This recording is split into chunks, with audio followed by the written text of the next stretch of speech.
Hey everyone, welcome back to Eat the Cake Anime. I'm your host, Jay Renee.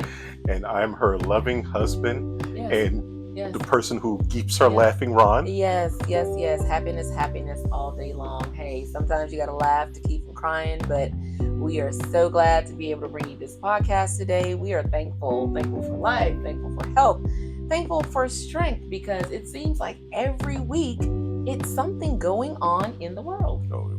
Yeah, so sometimes it seems as if the world is on fire and things are going crazy, but we have our faith, we have our family, we have our friends, and we have our anime. There we go. So yeah, Eat the Cake Anime, you guys listen.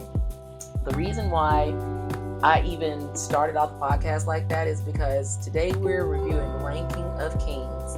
And if you have never watched an anime before, if you've never been interested in the fighting animes, if you've never been interested in the romance, slice of life, things like that, this is a coming of age. In this particular anime, this was actually brought to us by one of our friends, Julian, who suggested this particular anime to us. And I did the initial 3-episode rule where I was just sitting there like, this is like a kid show. He was like, no, but keep watching it. Yeah, so, shout out to Julian. Yep. So I decided, I'll keep watching it and see what it's like. Don't let the anime get you fooled. Yeah, this I didn't like it. One. Yeah, I didn't like the anime in the very beginning. Producer Ron tried to put me on. He tried to tell me, this is supposed to be so great. Y'all, within 5 minutes of watching it, I was saying no. And producer Ron was like, just keep looking, just keep watching. And I was like, so I said, 3-episode rule, let's go ahead and knock it out. Listen, by the end of the first anime, everyone who knows me, they know that I am not a crier at all in any way, shape, or form. Now, by the end of this first anime, I was just like, why are my eyes burning? It was so good and so emotional without meaning to be. I would have to warn you about that. So my first impressions about Ranking of Kings. So let's just go ahead and tell them the premise really quickly. Go ahead. This is about a young man, a young prince, Prince Bojji. And Prince Bojji, when he was born, he could not hear and he could not speak. Correct. So he was deaf. He's a deaf mute. So the thing about it is, he's very naive, very happy, very open, very friendly. So of course, this all came about when his father, King Boss, who was ranked as the 7th strongest king. So yeah, Ranking of Kings, that's where the title comes from. It's like the ranking of kings in this world. Now, it seems confusing the way we're saying it, because for me, I'm telling you, the title did not fit the animation, did not fit the story. I'm like, these things, they're not connected. By the time I got done with that 3rd episode, I'm like, okay, I need more, because I actually thought it was an anime from like the early 80s. Yeah, it does have that childlike 1980s kind of, what's the Dungeons show? and Dragons? No, not quite Dungeons and Dragons, probably Crayon Shin-chan. Okay. It's got that type of feeling to it, but this is one of the few where, again, I'm like one of the hardcore anime guys. Get past the animation style of this. Yeah. The story is compelling. It'll keep you. It'll draw you in. Yeah. You'll be like, you'll go to the next episode and be like, why did I wait? Yeah, don't let the stuff fool you, because we've had plenty of instances where, it's, you can't judge the book by its cover. Yeah, this is exactly it. Yeah, but by the same token, y'all, it was a struggle. The first 10-15 minutes is a struggle for me, but the story is very good. I did not like the animation, and of course, as most good animes go, it goes deeper than, the surface level than what you think. Now, this anime came out 2021. It did 23 episodes, and they actually had a season 2, but they're not calling it a season 2. They're calling it a spinoff. Yeah. Because the first season focused on like Bojji and his friend, and his quest to become, the next king. And we have a stepbrother that's involved. We have a stepmother that's a queen. We have, the big 3, like the guards. It's very nuanced and very detailed. Not what you would expect when you see it, because the animation, once again, Yeah, we have people that gatekeep all the time, whether it's for storyline, whether it's for animation, whether it's for studio. We've already done a little bonus episode on gatekeeping. People, stop it. But anyway, once you get past that and let go of, for those purists who are just insistent upon, well, it should be like this. Why isn't it like that?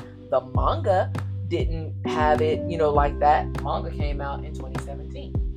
And there were 18 volumes. They did very well. So when it translated to television, I thought, okay, well, it would be the same. But it's actually not. I think, because I haven't read the manga, full disclosure. I just read up on the manga. But when I watched Ranking of Kings, I was surprised the way they developed these characters.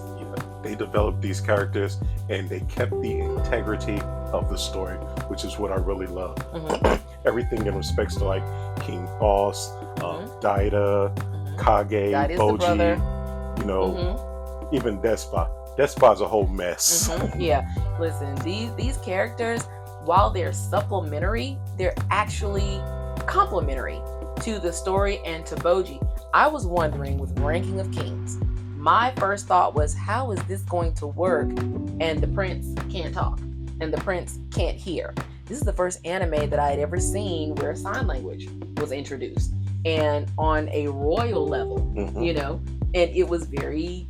I was like, how's that gonna work? But it's neat. It talked about, and then you did the backstories talking about his actual mother and his stepmother and the stepbrother and protection and people who are really friends. And speaking of friend, his friend is not the kind of friend that you would think of when you think of these animes. This is more like a being.